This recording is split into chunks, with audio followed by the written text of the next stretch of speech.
All right, this is Magna Beam Live, episode 34. Let's make it official. Coming to you live from the Magna Beam kill screen.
We are back. We're in business. Yeah, here we are. We can say all the same shit we said before because nobody heard it. That's right. I think this is all new material. I think they heard the Nino Cooney stuff at the beginning. But anyway, my name is Kevin. My name is Julian. And Andy's not here because he's playing Nino Cooney. He's been captured by a white witch. If you heard the earlier special edition of this episode, exactly, you got to hear Andy's text message that he sent me. That will not be released at this time. Indeed, but if you weren't there, just too bad. Yeah, it was a deep cut. Yeah. So how's it going, Julian? It's going great. I've been playing so much Harvest Moon New Beginnings on my 3DS, you wouldn't even believe it. Yeah, I've got it. I haven't played it. I need to play it. Can I tell you what a turnip looks like in 3D?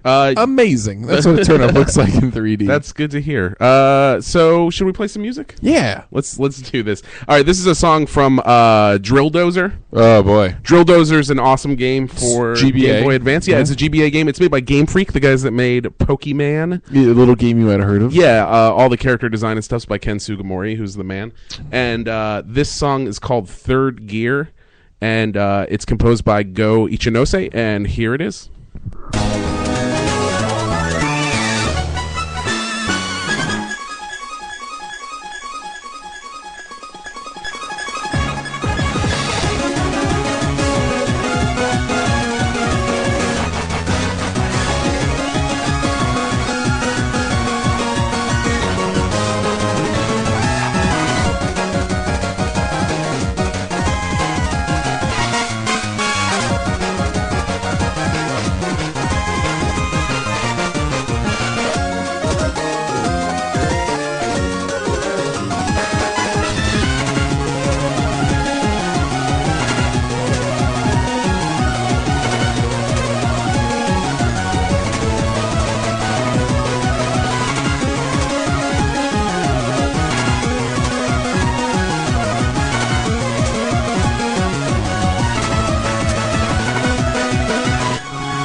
Drill Dozer. What do you know about drilling your does? I know it's a crazy game. It's a GBA card and it has a Rumble Pack in it. What could be more fantastic? That's what I'm talking about. That is what you're talking about. Yeah. So that was music from Drill Dozer. What's our next hot beat? I don't know. What's going on with you, man? Dude, I mean, let me tell you something. My cow has been producing 1.5 star milk. I can't believe you don't have your 3DS here with you playing Harvest Moon. I find it's almost just as satisfying to just obsess about the quality of the milk my cow is producing. Just to think about it? Think about it. To ponder my plans. Julian was over here on a few days ago. Yeah. I guess I can't tell this other part of this story. What? I don't even know where you're going with this. Well, first you sold your cow brush. Oh, by accident. And you had to restart your whole game. Yeah. But the thing with the blacksmith girl that you met. Oh yeah, I was explaining to our good friend Coleman about how I had designs on this blacksmith in town and how I was preparing lots of gifts to give to her in order to woo her. And Coleman was informing me that I couldn't just presume that she would fall for me. And I was like, no, man, I refuse to give up. And Kevin's like, Julian, you can't just badger a girl and expect her to get a crush on you. And I didn't realize you were just talking about Harvest Moon. I was just talking about Harvest Moon. Just talking about Harvest Moon. Yeah, and so that's what I have to look forward to when I play Harvest Moon. Yeah, is me getting mad at you for badgering her. So this was broken and people couldn't hear us talk before. Now that they can hear us talk, they're probably like, oh boy, I wish this was broken. I wish they played some music. So let's play a song. This is from Shenmue for Dreamcast, a great game. Oh, yeah. Yeah, you can drive a forklift in that game. That's how you know it's a good game. And this is the theme song by Takanobu Mitsuyoshi. Here it is.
That was Hey, how's it going? That was beautiful. That was beautiful. It's majestic. That's a forklift sim?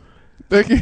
No, it's not just a forklift sim. It's a whole crazy game. I think only the first one ever came out in the United States. I don't think Shenmue 2 came out here, but it was like Heavy Rain, like a mystery romance action, Yeah, just like it was like a really early open world game. Maybe the Yeah. first like 3D kind of open world game, but there was like crazy stuff. You could play video games in it, like at arcades, and you could drive a forklift. I mean, why wouldn't you? Why wouldn't you drive a forklift if you could? Show me the man who, if he encountered a forklift, just sitting there. I used to work at a warehouse, and we used to race forklifts. Yeah, That seems dangerous. it's under Mifflin. I mean, how that's yeah, we were people. I can't remember the song, but You were paper people. yeah, we were paper people. All right, so we should go a little upbeat after that song. Yeah, no, that was kind of a slow jam. It was a slow jam. Let's hit him with some party rock Let's do some party rock. So this is a guy named Dr. Vector. He's Oh, he's boy. a chiptune guy and a PhD. and he's got a PhD in booty shaking. And this song's called "Time for Tennis." It's pretty awesome. Here it is. Get ready.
How you guys like that?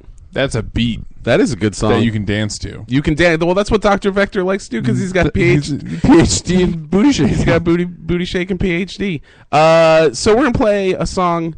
Julian picked out this song. I did. He did. Are you a big Illusion of Gaia fan? I'm a proponent of that game. I feel like it's underplayed. Yeah, you proponent. I proponent. Cool. What is? I've never played Illusion of Gaia. It's kind of like, I'm trying to think of a good way to describe it. It's got an art style similar to Chrono Trigger, but it's not a turn-based RPG. It's more like Zelda. It's more of a real-time An action RPG. But there's this whole system with opening gates to this kind of like nether dimension and jumping into different characters as opposed to having like different characters in your party and then using them to accomplish tasks and solve puzzles. Oh, that sounds cool. So there's kind of like a quantum leap type like possession thing going on. It's very weird, but like totally fascinating. Sounds good to me. Yeah. Well, let's listen to a song from it. This is called To the New World. It's composed by Yasuhiro Kawasaki. Here it is. Who made the bikes.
I gotta play Illusion of Gaia. You really should.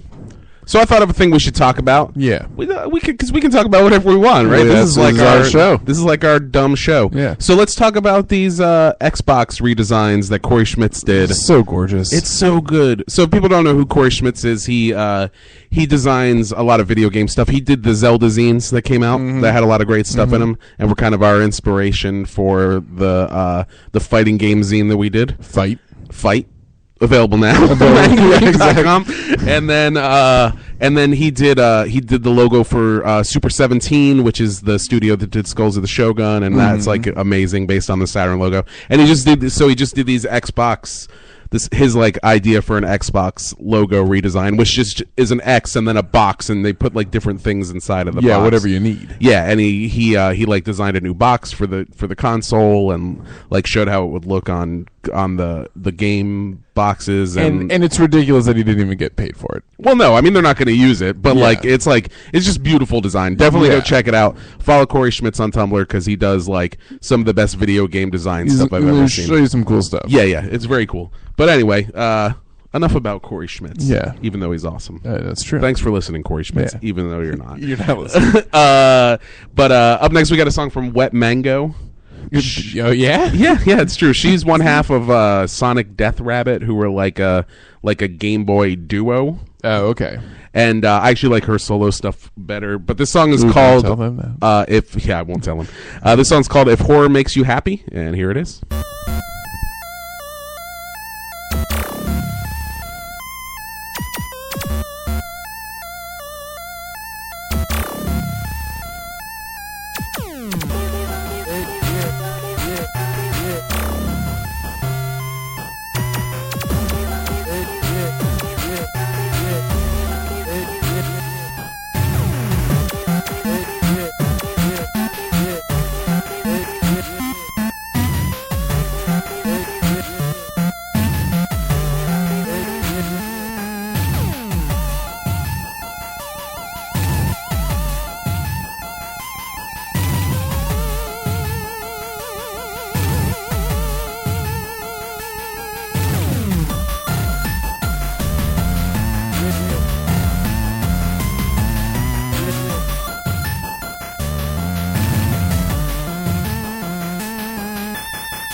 What? Wet Mango. It's good. It is good. It's like Luigi's Mansion, Yeah, but in the but on club. GBA. Yeah. So in honor of Andy's absence, Right. we're gonna play. Let's honor his not being here. Yeah. Let's celebrate. Yeah, exactly. Let's pop bottles. He's at home listening to the music we're about to play. This is the main theme from Ni no Kuni, which is a game I think I'm going to pick up tomorrow morning because it looks so good to me. You don't seem convinced. Well, you don't have a PS3. I don't have a PS3, so I have to, every time there's an exclusive title like this, I have to just kind of be like, well, whatever. How do you have a Blu-ray player but you don't have a PS3? Because it's like $300 cheaper. A PS3 is $250. Blu-ray player's like $60. A Blu-ray player is a Blu-ray player is like negative $50. Negative $50. Anyway. We should play a song. Let's do it. So this is composed by Joe Hisaishi. He's like the guy that composes basically all the Studio Ghibli music. Oh, really? And so he also did the music for this game, which is, of course, made in conjunction with Level 5 in Studio Ghibli, right? Yes, Studio Ghibli. So it looks awesome, and this music's great. Here it is.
If you didn't know what you were in for with that game before, now you know. It's Studio Ghibli stuff. Beautiful. It sounds like the music from Brave. What?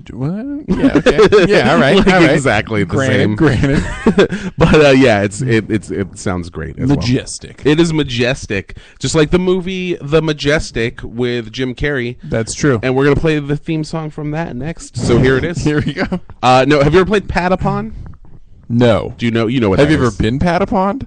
I've been to the store Patagonia. Oh, okay. No, I haven't. Who the fuck do you think I am? I've never been. Was to the that store before or after you hit up South Menander? No, but Patapon was an awesome like rhythm. I don't know what you would call it, like a rhythm sort of Castle Siege game. Okay. Not even Castle Siege. It's just like big battles, and it's Yeah. all rhythm based. Anyway, it was cool, and the music is really weird and interesting. It better be if it's rhythm based. Yeah. And I think we should play a song from it. Yeah. This is from this is probably my favorite song from the series. This is from Patapon 2. It's called Eating Plant Shooky. Ooh. Just so you know. Yeah. I couldn't find a composer on this, but here it Aliens, is. obviously. Then. Indeed. Here it is.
I was wondering if that Patapon music was too much for the episode. No. And then Julian was like, no. But then Paulina in the chat was like, I feel like I'm insane.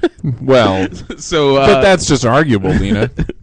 so maybe it was a little too much. But what are you gonna do? All right. So this is from a game. Did you play this game? Because you sent me this music as well. I'm like calling you out. I on probably everything. did. If I sent you the music, I probably played the game. Battle Clash. Hell yeah! I played Super Battle Nintendo? Clash. It looks for Super awesome. Nintendo Super Scope. Oh, is it a Super Scope game? Yeah, you play as a you're like a mech fighter, but you never actually see your mech, and it's almost like a on rails shooter. You fight different mechs one at a time, and they kind of like dance around, and you have to shoot their missiles before they hit you while shooting their weak points. Sounds a little like Sin and Punishment. Yeah, no, it's actually a really good comparison. That's awesome. That game is cool. Maybe I will get a Super Scope. Time I don't to think invest. Super Scope will work with modern TVs.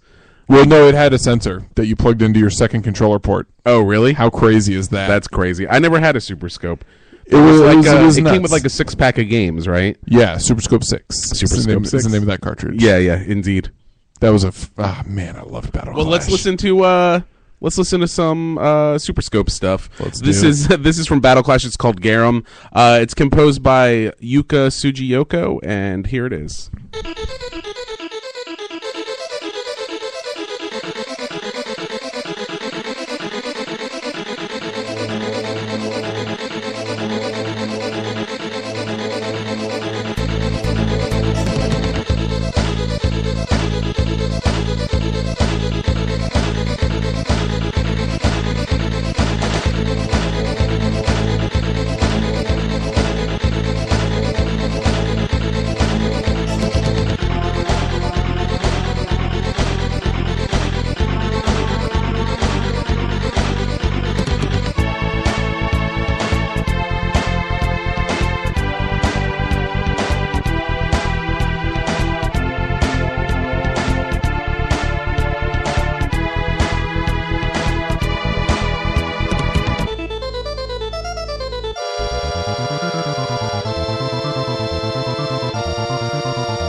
That music is cool, man. It's a jam. I like it. It's a sweet game. It makes me want to get a Super Scope. Maybe it's time. I feel It's like probably not time. I bet they're not very expensive. No, probably. There was like a big bazooka, right? Yeah, it's huge. That's ridiculous. And it's a totally bizarre peripheral. Yeah, it seems like a thing that there wouldn't be a lot of games for. No. So a couple things happened this week. We moved the show to a later time. That's true. It's now at 11 p.m. Yes. Eastern time. Mm-hmm. Eastern Standard Time. 10 Central. 8 Pacific. Uh-huh. And we're gonna cut the time back again because it was getting too long. It was bouncing around a little bit. We were kind of just like doing however much we could. Yeah, and I think we were putting in too much filler. Yeah. So in the name of that, we just got 2 more songs tonight. That's right. It's crazy. Don't be sad, you guys. But it's quality, not quantity. Yeah, definitely. So here we go. This is, I love a Commodore 64 song. Boy, do you ever. And I love, my favorite kind of Commodore 64 song are loader songs. I don't know if we ever talked about what that is. Basically, like, Commodore 64 games, when you wanted to play them, you had to, like, put in all the discs and have them all load information onto your computer. So while that was happening, music would play. And it better be good music. Or you're going to lose interest fast. So this is from a game called Comic Bakery. Oh. And this is called Loader. Yeah. And it's composed by Martin Galway, and it's great. Here it is.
That song. Boy, do I ever want to play Comic Bakery right now. Yeah, like the way the music is for Commodore 64 games is just absolutely insane. It's got that magic. It's like, hey, you guys want to play this hilarious bakery game where comically baking things happen? Well, let's do it. Let's give you this back alley jazz gang fight rumble music. Yeah, like that sounds like Sylvester Stallone beating somebody up in a rain-slicked alley in 1986. Yeah, exactly. Yeah. All right. So, let's just cut to the chase here.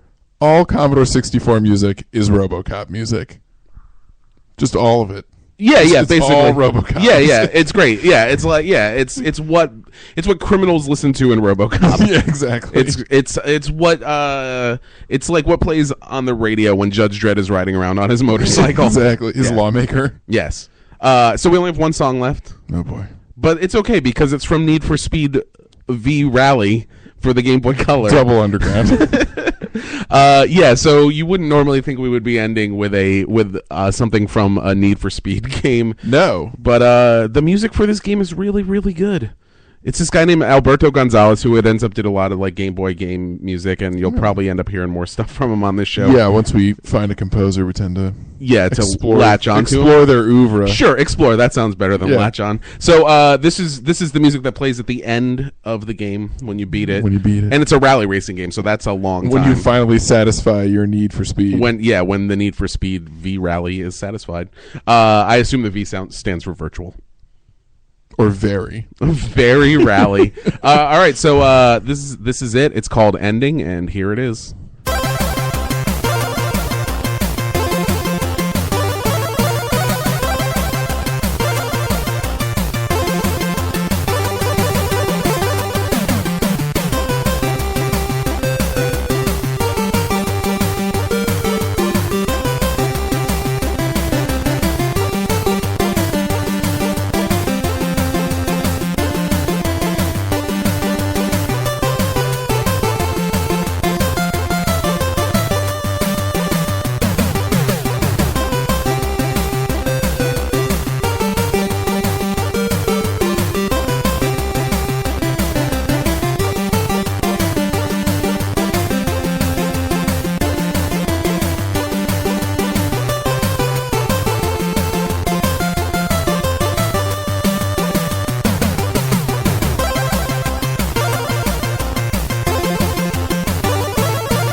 What a really good song. What a beat. Yeah.